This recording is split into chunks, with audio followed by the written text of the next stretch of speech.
welcome to a brand new episode of Topic Thunder. Here from the Top 10. I am John Roca. And I am Matt Nost, apparently sitting in a black cauldron of a room. What's going on over there, guy? Dude, I have so many lights on, and this is the best it's going to fucking do. Are you serious? Yes. I have work floodlights against the back wall. Wow. And I have a massive light in my face right here. You can see the back of it right there. And it's pitch fucking black in here, apparently. You don't want to hear this from me, but you got to buy some ring lights and a camera. That's a freestanding camera, Matt. Forgot we've been doing this for 2 years now. Come on. It's not that. It's because the wall is so far behind me that the light can't bounce back. Oh, right. And then the ceiling is already dark, so there's not a whole lot I can do about it. Trust me, I have tried numerous lighting configurations. Well, we can see you. We can see you. The back, maybe not so much, but you're in the light. Yeah, so you know. No, I've tried those work floodlights. I've put them on my desk. Oh yeah, and then it just makes behind me pitch black, and I am like this bright shining sun right in the middle. I was like, well, that looks fucking strange. I've tried them all. And tried it all, ladies and gentlemen. Not unless I put a fake wall behind me. That seems ridiculous. Fair enough. Well, let's not waste this banter. This banter should be for our main show. We're going to talk about we've got here. We're here with the Topic Thunder.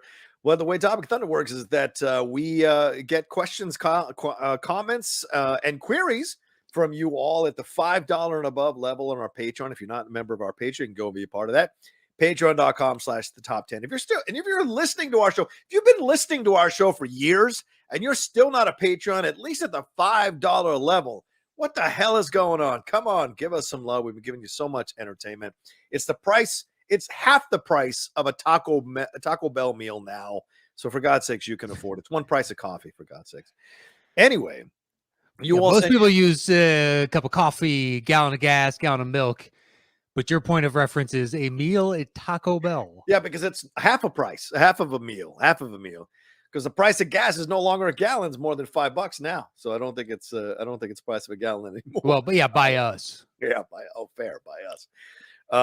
But yeah. So anyway, we don't read them ahead of time. We just answer them here on the show, and I think Matt starts us off this week. Matt, what do you got? First one comes from Charles Kim, and he says, "Hey, Matt and John, I took a 7-month break from being a patron, apropos, but I'm back now at a higher tier even. Oh, thank you. Your shows give me so much joy each week. Thank you for everything. Now, here's my question.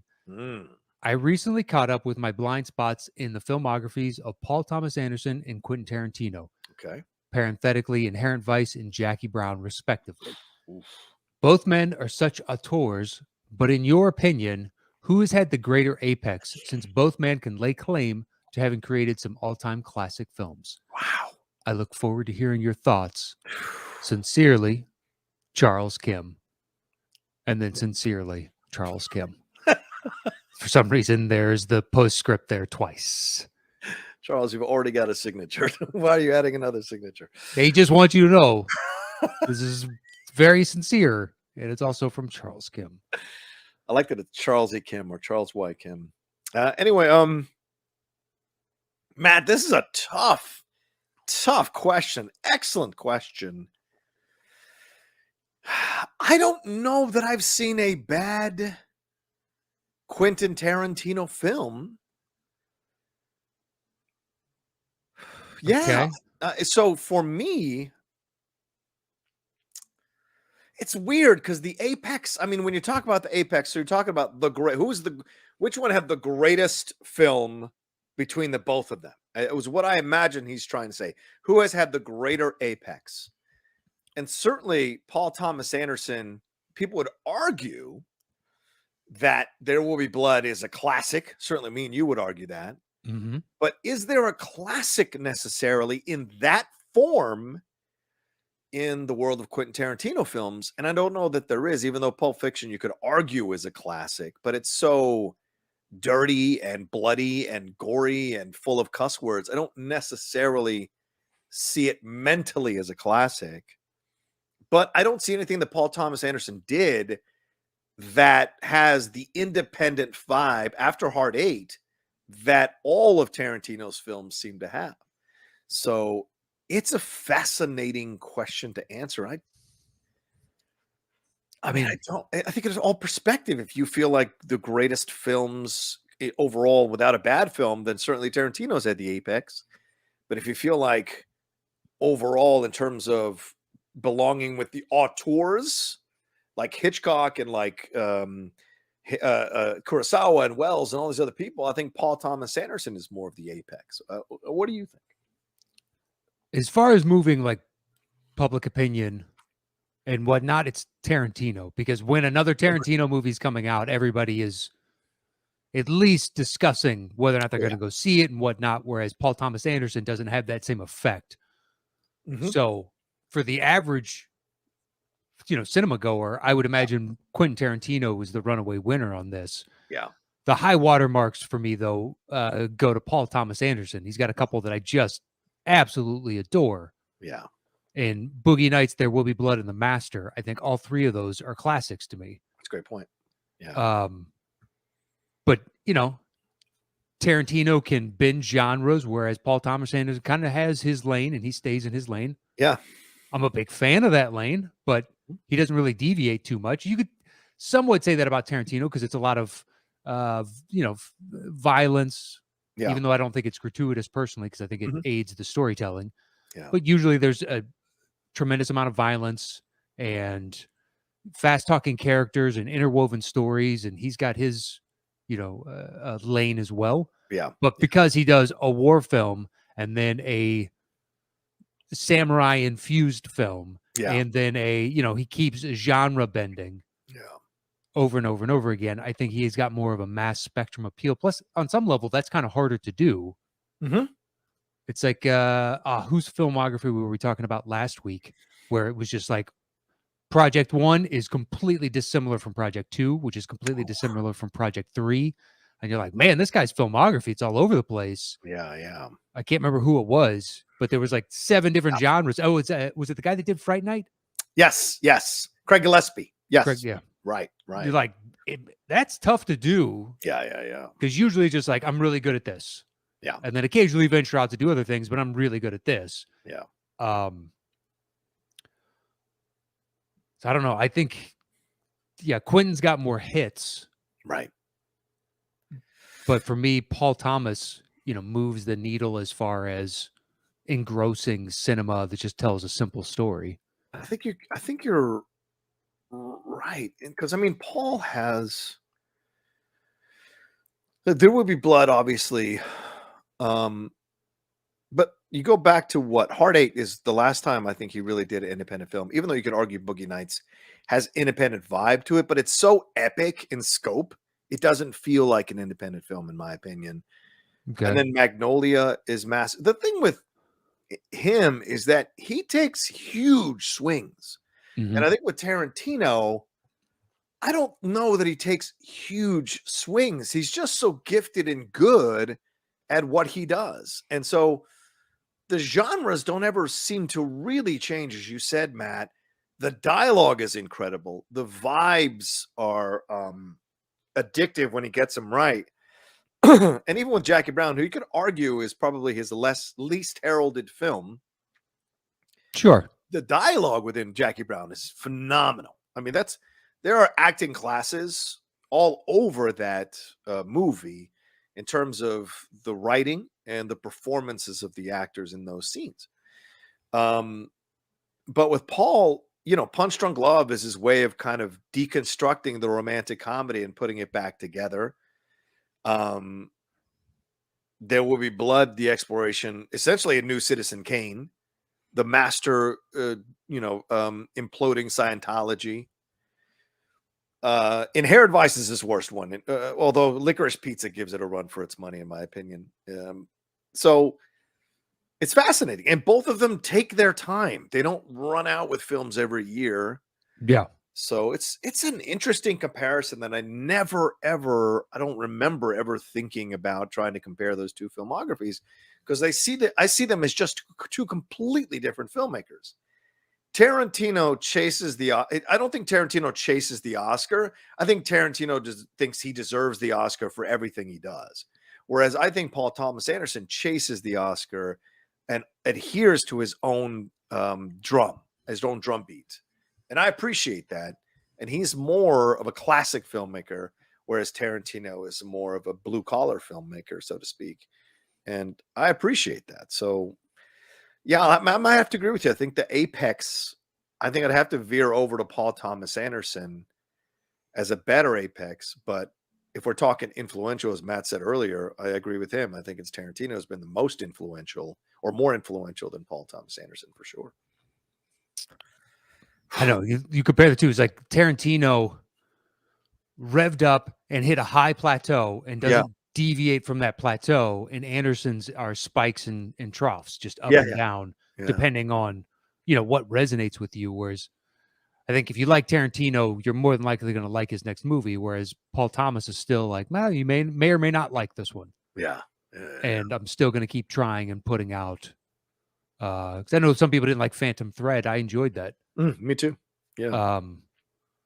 I don't think it's of the same caliber as some of my favorites of his, but at the same time, I love The Master, and a lot of people that I know found it boring and pointless. Yeah. And it's like, well, yeah, I mean, you could say that about a lot of movies, but I understand when you walk out going, what was the overall point? What am I supposed to be left with? And be like, well, that's kind of up to you on some level. It's a sliver of this guy's life. Yeah, I don't think he's definitively trying to tell you anything. Yeah. And it's, I let certain directors do that because they do it so well. Yeah. That I don't give a shit that I walk out having questions. Yeah. And there's no resolution. Whereas Tarantino, there's a resolution. Yeah. 100% there's a resolution. Yeah. The third act has a finality to it, and we're, this is traveling somewhere to a destination, whereas Anderson's is more like, well, get off the ride wherever you like. You can get back on the road. Yeah. I mean, There Will Be Blood is one of the few where it's like, that's got a clean resolution for a movie of his. Yeah, I agree 1,000%. All right. Great stuff there. Thank you very much, Charles, for that question. That was a fucking great question. I hope that challenges some of you all who are coming up with questions. Those are the kind of questions that are really fun to read. I mean, they're great stuff. All right, this one comes from Drake Fromsdorf. I hope I'm saying that right. Hey guys, hope all is well. Love listening to you guys every week. A couple questions. With Michael Mann returning to the world of crime, with Tokyo Vice, what other directors would you guys like to see do their own show? Example, Martin Scorsese in crime or some weird Tim Burton nonsense. My pick would be some sort of sports limited series from Gavin O'Connor. Yeah, that's the guy who did Warrior. This I've been meaning to say for years. Where's a Leonardo DiCaprio top 10? Wow. One of the best and my favorite. He has over 40 movies to choose from. That's fair. I'll be delighted the day you do a Leo episode. Also, I feel both John and Matt's pain as their NFL teams go through a rebuild. I've been a lifelong Titans fan. There were some pretty rough years, but things have turned around since Vrabel took over. The Chiefs and Titans have 6 consecutive winning seasons currently. They are always slept on, though. Anyways, thank you guys for your content every week in this crazy world. Take care. The Chiefs aren't fucking slept on, unless you're saying that is only in reference to the Titans, at which point my brother's a Titans fan. He's got season tickets. Yeah, they don't get the national media respect because they don't win.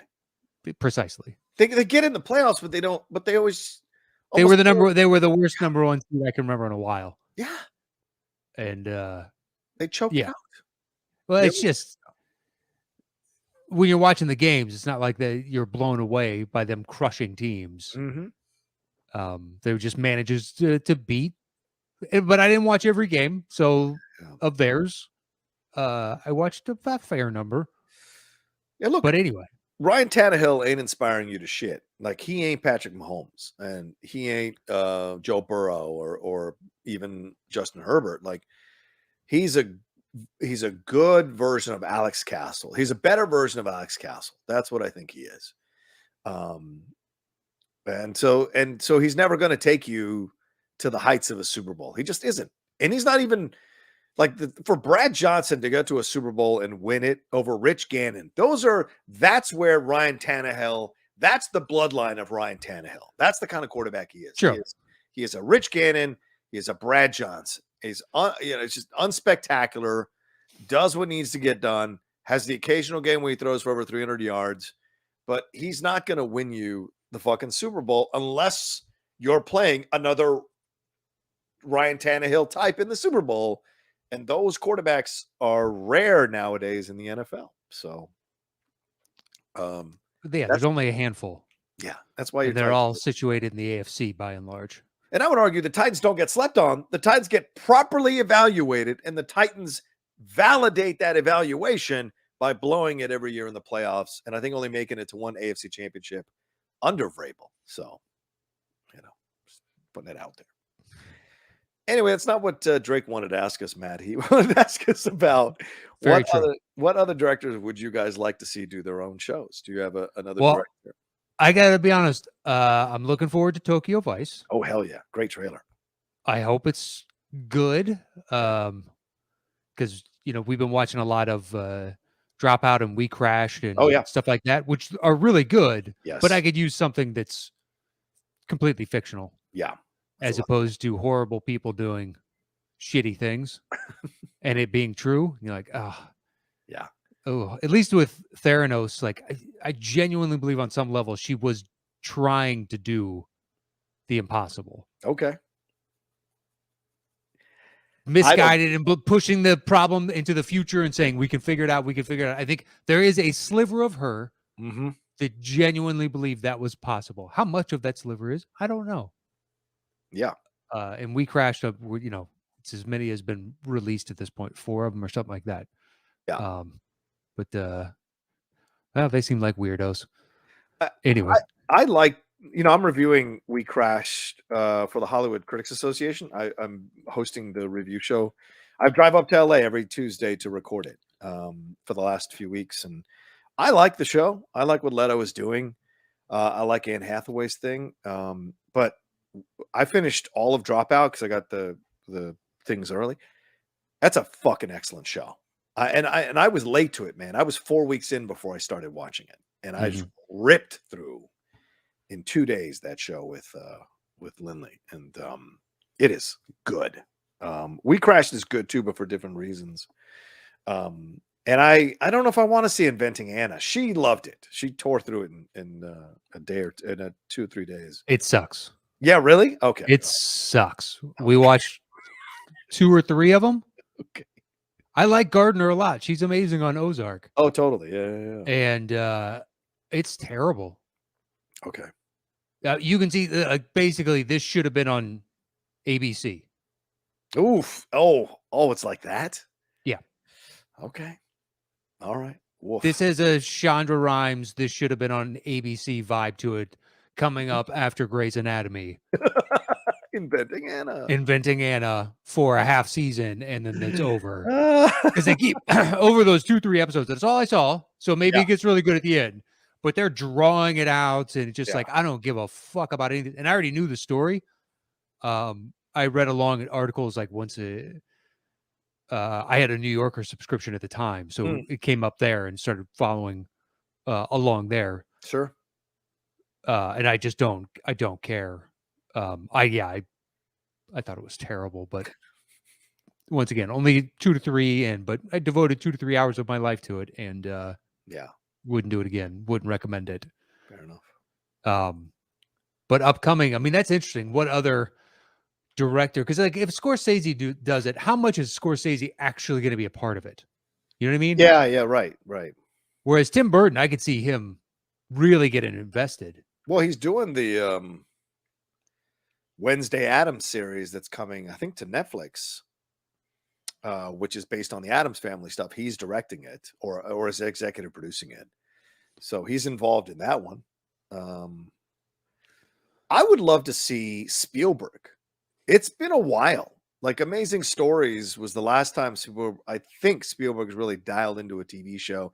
And they did the reboot, which I'm sure he had something to do with or was executive producing. But like, I would love to see a Spielberg a directed TV series to see what he would do with it about America, about Americana, about like the kind of like the Super 8 vibe where it's a bunch of kids getting together to create movies or to get into stuff in the world. And just kind of see what his point of view is on it. Because West Side Story was the greatest film he's done since Schindler's List, in my opinion. And I think he might be entering, as is in the tail end of his life, possibly, a new renaissance as a filmmaker. And so I'd like to see what he would do with it. I think a Guy Ritchie British gangster TV show would be fucking awesome. That would be awesome. Yeah.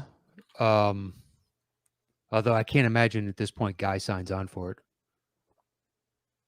Although I like the idea of it. It would be really good. I just I'm sure he doesn't want to be known for one thing only. Well, I'm not saying he is, because he's got Sherlock. Yeah, and he did Aladdin. He did Aladdin. Aladdin did really well, but I don't know anybody that has an Aladdin conversation ever. Guy Ritchie, yeah, right. Yeah, if it's Guy Ritchie coming up, you're talking about British crime more than likely, and I would imagine quite a few people don't realize that he did Sherlock Holmes. Yeah, true. And they're even doing the third one, and he's just EP in it. He's not directing. Not directing. Like, what can we come up for Spike Lee or Denis Villeneuve? Spike Lee could be really interesting. I mean, yeah, I would love to see like a Inside Man 25th Hour type of Spike Lee thing. Right.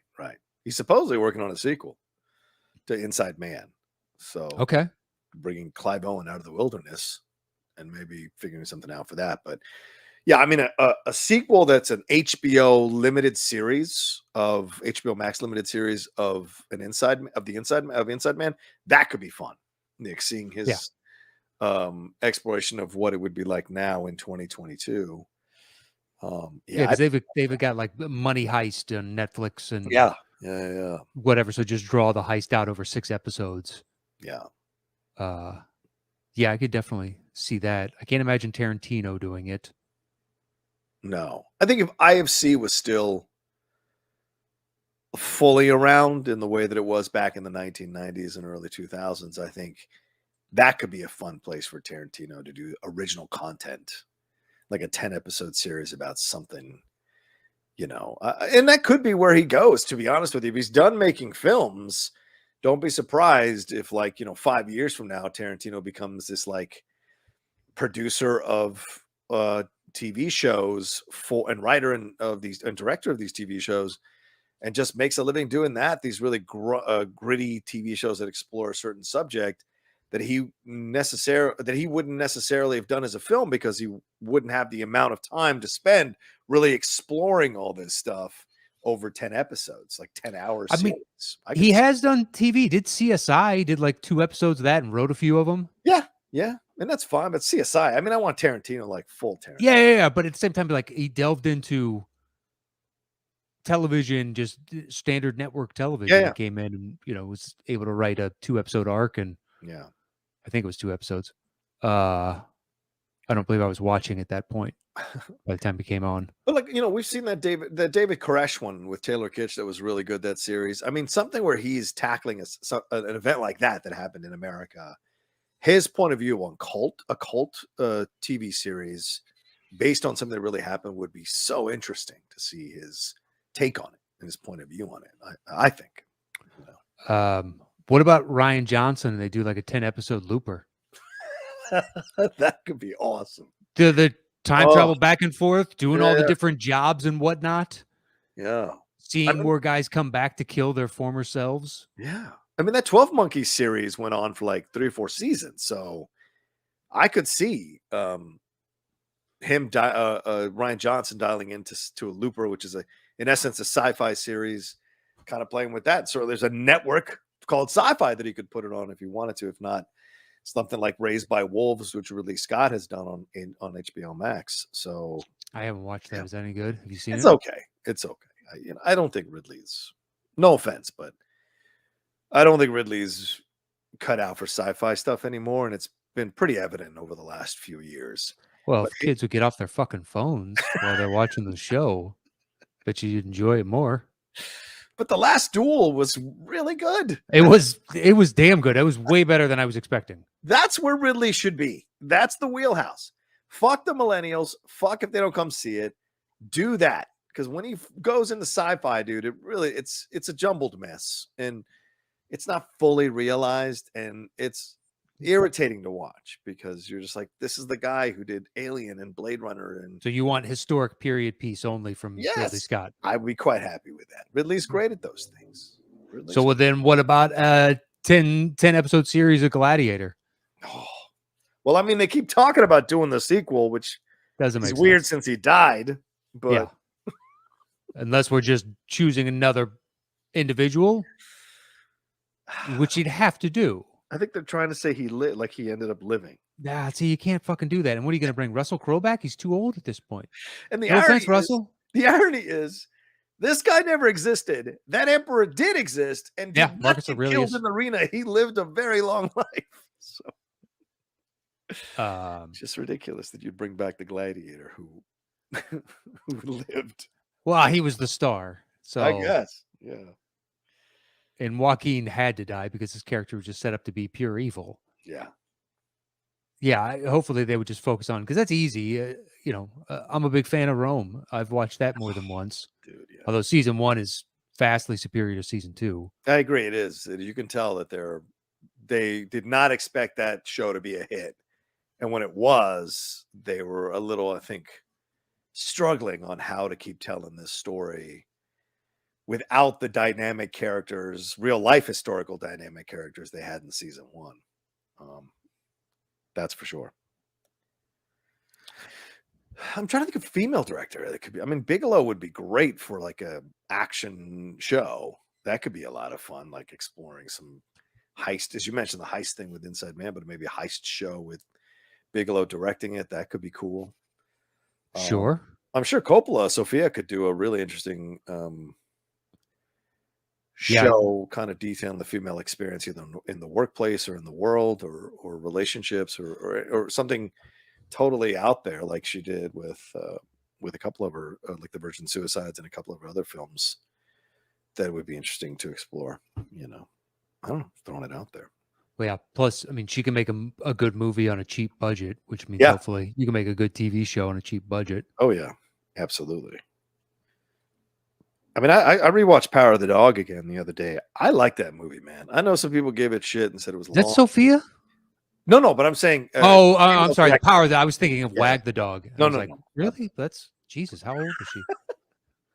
Power of the Dog. Power of the Dog's not good. I loved it. I'll tell you, man. I really enjoyed it.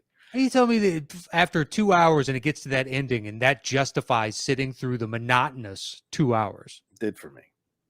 But you know me, I like westerns. I like. That's not even a western. That's not a western. How dare you? It's not. It's totally a western. It happens to be. The setting happens to be. It's not a fucking western. It's a total.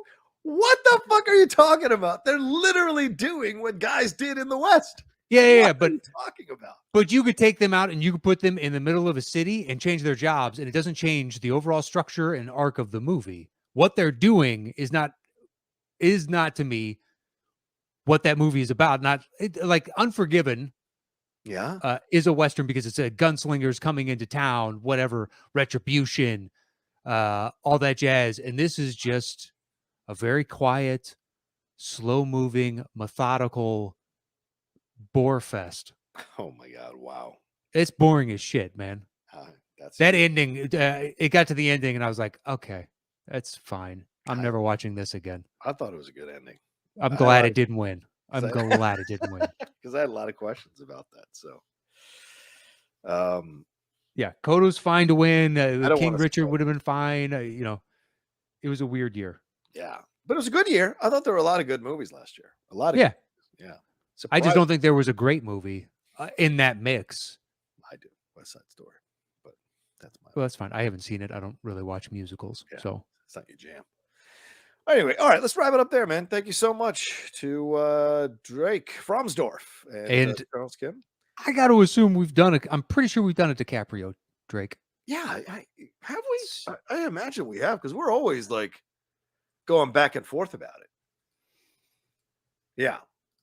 I'm going to look it up now. Are you really? Yeah. Just do a general Google search and see if I can find it.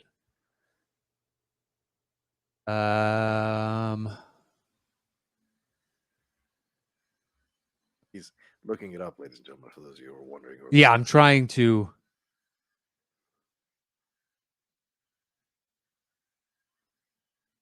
Maybe not. Okay, maybe we have. Maybe it's well, when we've been looking at possibilities, maybe we need to throw DiCaprio in the mix. Next time we're not sure what to do as a topic. All right. Well, it does. Yeah, it just doesn't come up in the first 20 results. All right. If anybody's out there who's listened to our show, maybe you can email us and let us know if we've done Tarantino, or tweet at us and let us know. Sorry, DiCaprio. Tarantino doesn't have 10. So tweet at us and let us know if we have. So there you go. Anyway, let's we got another show to do. So thank you so much to Charles Kim and Jake Fromsdorf for those questions. You guys are awesome. And ladies and gentlemen, we're running out of questions. So send in your questions, thoughts, and comments. You know, we can't do Topic Thunder without your questions, thoughts, and comments. So send them in. A lot of stuff is people getting back to work. Things are happening in the world of movies and television, sports. Tom Brady kicked Bruce Arians out of Tampa Bay. There's a lot to talk about. Let us know what you want us to talk about. We're open to all of it. Send it in. You $5 and above patrons, you know the email is there on the Patreon for you to use, and send us your questions, thoughts, and comments. Matt, what do we have to say here to wrap up the show? You can follow the show on Twitter at Top 10 Show, all spelled out. Otherwise, on YouTube and Instagram, it's / the Top 10 Podcast with the number 10. So please hit us up. And you can follow me anywhere at Matt Nost. You can follow me at The Rocha Says on Twitter, Instagram, and TikTok, and the Outlaw Nation on Twitch. All right, y'all be well. Take care of yourselves. We'll talk to you next time with another brand new episode of Topic Thunder.